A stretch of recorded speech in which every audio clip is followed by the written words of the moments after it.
Hola, ¿qué tal amigos y amigas?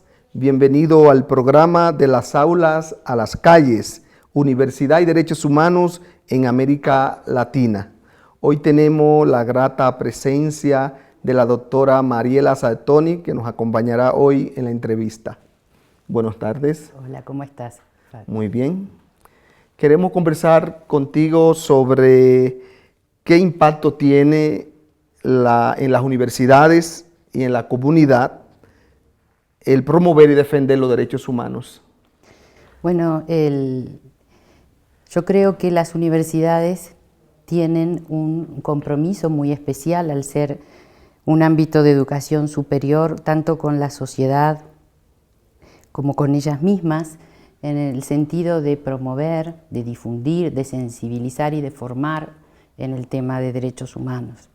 Las universidades como institución muchas veces han estado un poco aisladas, en nuestro continente estoy hablando, ¿no?, de la sociedad civil. Y es necesario acercarse para formar en derechos humanos, tanto como lo hacemos dentro de las universidades, a los futuros profesionales de distintas áreas.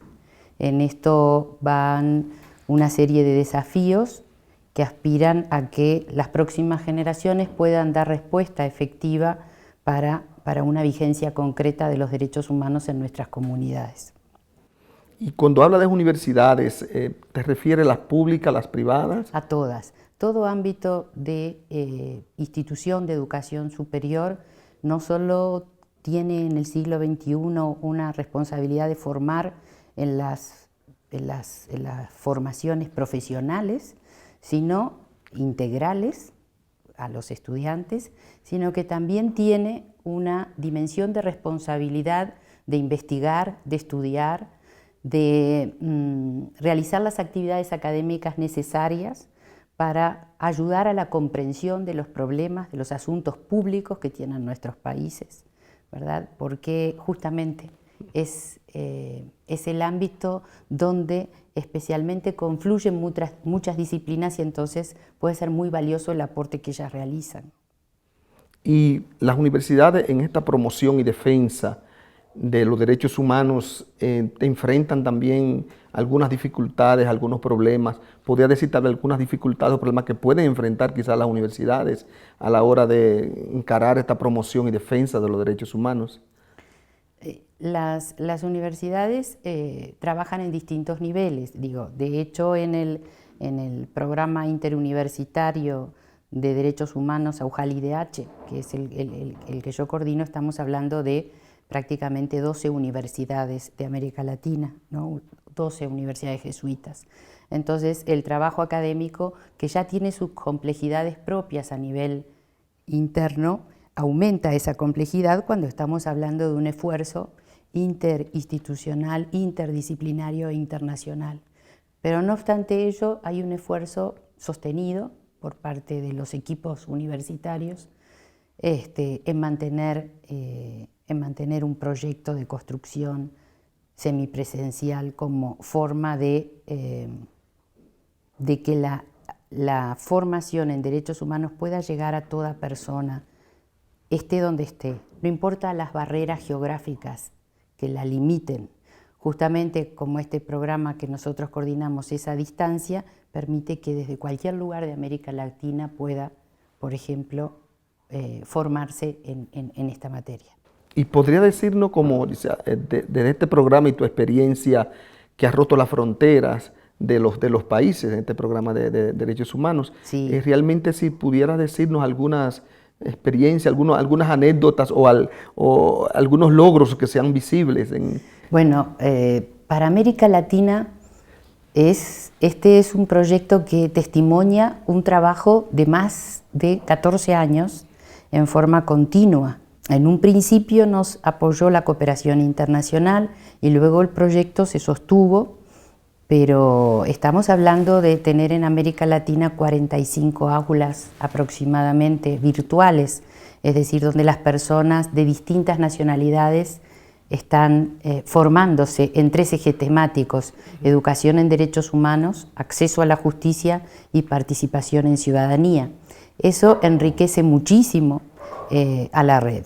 porque venimos de culturas distintas, con historias distintas, y allí además confluyen todas las disciplinas. Hay activistas, hay docentes, hay psicólogos, asistentes sociales, abogados, jueces, etcétera, que pasan por este aprendizaje que une mucho, no solo a los latinoamericanos, sino a todas las disciplinas en un objetivo común. Hablaste de las aulas universitarias, ya pensando en las aulas virtuales. En las aulas virtuales. Sí. ¿Y qué se pudiera hacer en términos de las aulas que no son virtuales en las universidades para encarar la educación en derechos humanos? Bueno, a ver, la experiencia de este programa semipresencial en las aulas virtuales nos enseña que muchos egresados han efectivamente introducido cambios en sus ámbitos profesionales y laborales, que es lo que nosotros aspiramos, porque este es un programa de impacto directo en la sociedad, para cambiar la realidad en la pequeña porción que manejamos cada uno de nosotros en nuestra vida cotidiana. En cambio, si estamos hablando de las aulas presenciales y de la universidad, institución presencial, uno de los grandes desafíos que se plantea hoy es que la educación en derechos humanos debe ser transversal a todas las profesiones. Deben instrumentarse seminarios, cátedras permanentes, la modalidad que la institución desee, pero es imprescindible que sea en el área de las ciencias o de las ciencias duras o de las ciencias sociales, se forme a las personas en derechos humanos. Sí. El aula no solamente está compuesta por los estudiantes, también hay un rol para el maestro, que podría ser uno de los roles que puede asumir el maestro y la comunidad universitaria, vamos a decir, en la formación en derechos humanos. Y de hecho, todos los tutores y los profesores son de distintas nacionalidades. Entonces, realmente lo internacional y lo interdisciplinario se concretan efectivamente, ¿sí? Y le da una gran riqueza a esta experiencia.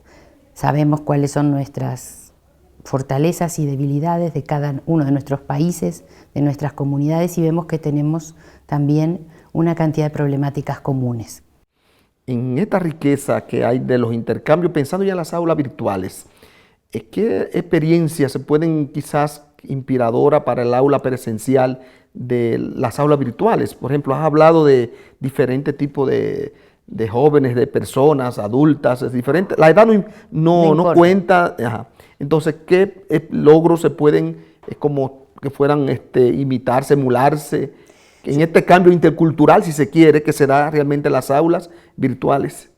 Yo creo que una de las cosas a compartir como una buena práctica es el trabajo interdisciplinario y el respeto en el trabajo interdisciplinario por la profesión del otro, que siempre va a aportar una mirada distinta. Y en materia de derechos humanos eso es esencial. No podemos formar en esta materia exclusivamente desde una óptica jurídica ni desde una óptica meramente educativa. Es una combinación de muchas dimensiones. Bueno, ha dicho unos aportes muy interesantes para el programa, y creo que las personas que nos están mirando y las instituciones, aquí hay un aprendizaje muy significativo, pero vamos a continuar nuestra conversación y volvemos durante unos minutos. Bueno, muy bien. De nuevo continuamos con el programa y nuestra conversación con la doctora Mariela Saetoni. En la sesión anterior hablamos sobre lo que es los retos de la universidad en la promoción y defensa de los derechos humanos, pero quisiéramos centrarnos ahora en los desafíos que presenta la realidad actual. Tenemos una realidad latinoamericana y queremos saber, según su opinión, cuáles son como los desafíos que esta realidad depara para la formación, la capacitación en derechos humanos y defensa también. Bueno, la realidad en nuestro continente indica que estamos frente al continente más desigual en cuanto al acceso de la satisfacción de las necesidades básicas para la población.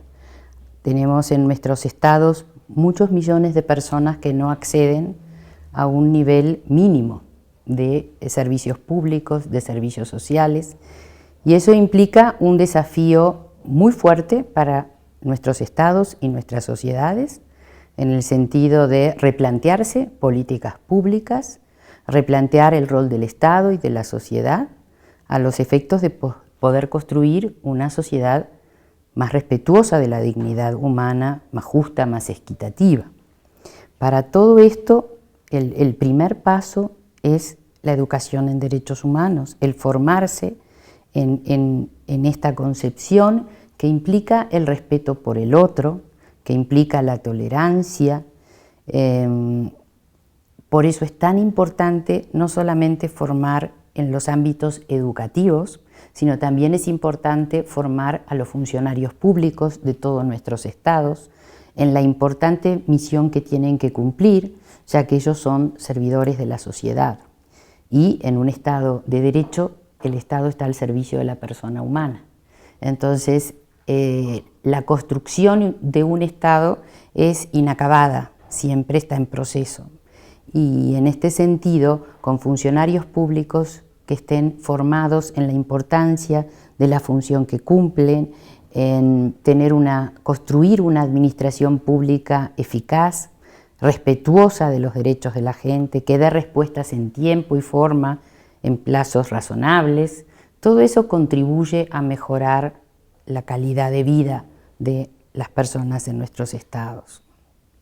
Cuando has hablado de la dignidad humana, ¿no?, de las personas, dentro de ese trabajo de la dignidad, ¿cómo en lo que es la defensa de los derechos humanos, cuáles son las contribuciones más específicas que se pueden obtener? Desde el año 48, cuando se aprueba en abril de 1948 la Declaración Americana de Derechos y Deberes del Hombre, y en diciembre de 1948, cuando se aprueba la Declaración Universal de Derechos Humanos, se llega a un acuerdo en nuestros estados en que las personas nacen libres en igualdad y derechos. Entonces, todo ser humano, independientemente de su edad, orientación sexual, situación económica, tiene una dignidad inherente por ser persona humana, ¿sí? Y en materia de derechos, es muy importante que las personas conozcan sus derechos, porque el derecho que no se conoce no se puede defender, no se puede exigir. Entonces, para después defender los derechos, primero tengo que conocerlos y tengo que tener herramientas en las cuales yo puedo apoyar mi reclamo de los derechos que tengo frente a los estados, frente a mi estado, por ejemplo.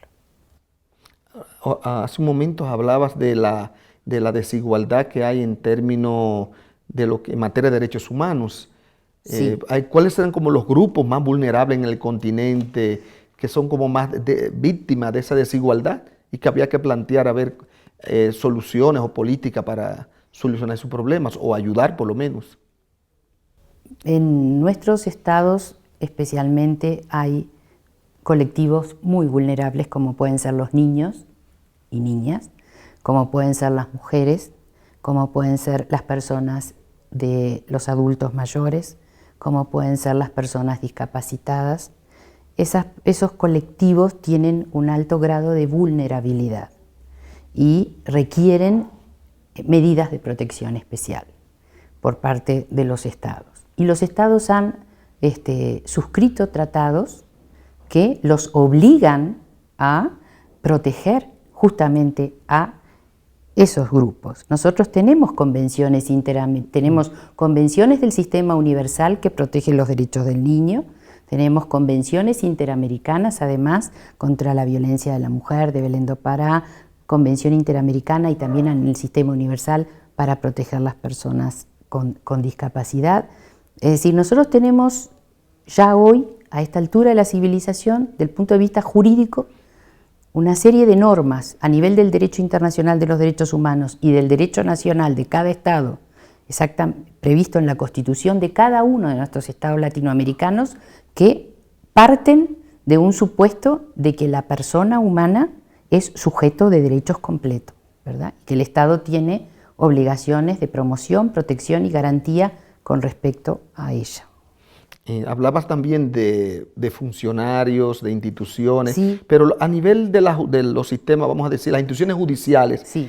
en el no solamente el acceso a la información, sino también el acceso a la justicia propiamente. ¿Qué planteas ante esa realidad? En materia de justicia es bien interesante la pregunta, porque en los procesos judiciales, especialmente en los procesos penales, ¿verdad? Es bien importante, y de hecho en nuestro continente ahora se han modificado casi todos los códigos penales para ir a los procesos penales acusatorios, y en esta modificación de los códigos procesales penales, que van a un juicio oral, que van a un juicio de partes, donde por un lado está la fiscalía y por otro lado está el abogado del imputado, ¿verdad? Hay un espacio para las víctimas de delitos, que hasta ahora las víctimas de delito en el ámbito procesal no tenían un espacio donde poder pedir prueba, donde estar presentes en el proceso en forma activa. Ya no es solamente que se les dé información, sino que activamente estén allí. Y eso es una gran conquista de estos últimos años. Pero evidentemente que la formación de los funcionarios públicos que van a desarrollar funciones jurisdiccionales es bien importante, porque en definitiva, en un Estado de Derecho, los últimos garantes de los derechos de las personas humanas son los jueces. Cuando la administración no funciona o hay un determinado conflicto, ¿verdad? Las personas recurren a la justicia y a la justicia nacional. Y son los jueces los que deben resolver ese conflicto planteado. Por eso también es muy importante la formación específica en derechos humanos en las escuelas judiciales.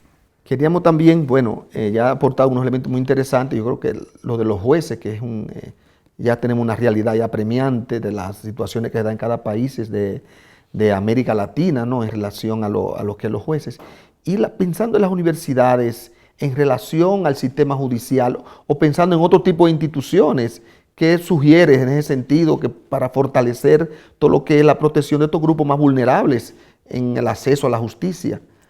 Bueno, en el ámbito de los estados, así como es importante formar a los jueces que van a realizar la función jurisdiccional, también es muy importante capacitar a los funcionarios públicos que trabajan en las instituciones estatales vinculadas con la protección de los derechos de los niños y niñas, ¿verdad? Que tienen que tener una formación específica, porque son realidades diferentes que tienen que ser abordadas con una mirada diferente.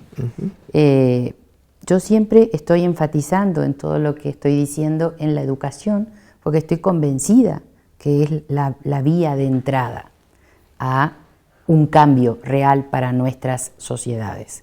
En la medida que con un efecto multiplicador las personas vayan formándose y convenciéndose, ¿sí? Hoy decía una profesora que los derechos humanos, en un seminario que estuvimos en la mañana, que los derechos humanos son pautas de conducta, y en cierta medida es cierto, son orientaciones de cómo comportarse y cómo respetar los derechos de cada uno, que es lo que permite una convivencia pacífica en una comunidad, ¿no?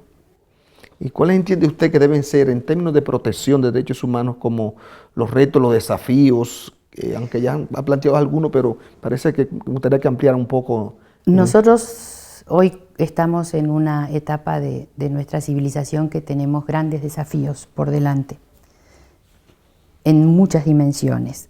Tenemos grandes desafíos medioambientales, tenemos un gran problema con el cuidado de este planeta y nuestra casa común, que es el planeta Tierra.